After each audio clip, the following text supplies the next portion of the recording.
Save the world's beating blue heart, the underwater plea from the President of the Seychelles to protect our oceans.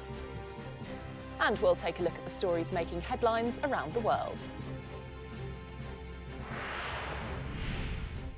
Good morning. Sky News has witnessed firsthand the frantic efforts to defend the Libyan capital Tripoli as it comes under attack from a warlord once loyal to former dictator Colonel Gaddafi.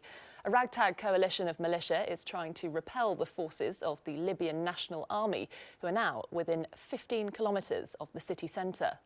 The two rival seats of power are battling for control of Libya. The internationally recognised government holds power in Tripoli and surrounding areas, but it's being challenged by the forces of General Khalifa Haftar, based in Al-Baida, who commands the majority of the country.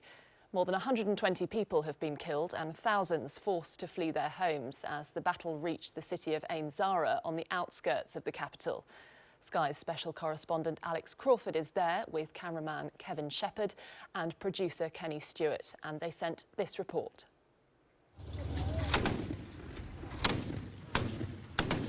It's a messy chaos on the front lines of Tripoli. By the end of his stay in the Ecuadorian embassy in London, Julian Assange was described as an unwelcome houseguest who was rude to his minders. Yesterday, his lawyer described those claims as outrageous and fabricated as new footage emerged of how the WikiLeaks founder spent his time.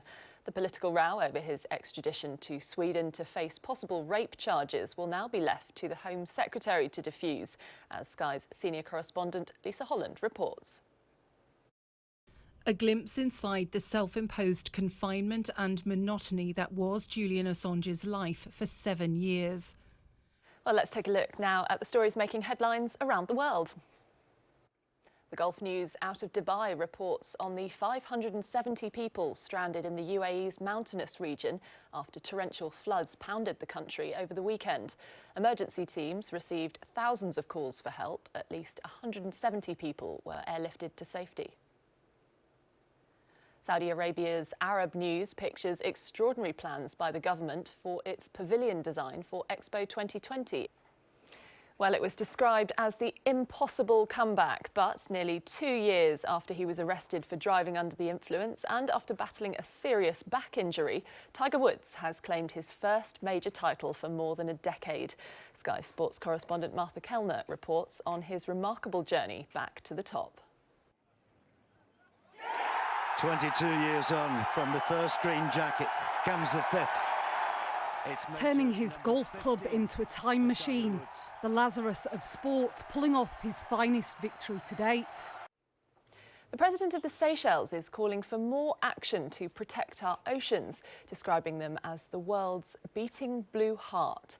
Danny Four was speaking from the Seychelles on the De Roche Island, where he's been visiting researchers from the British-led Neptune mission who are searching for new marine life. The project also saw Sky News descend hundreds of feet below the ocean's surface last month to broadcast the world's first live undersea TV news bulletin. This is Sky World News. Coming up, nerves? What nerves? We'll have all the goals from the Premier League title race and reaction from Liverpool's manager.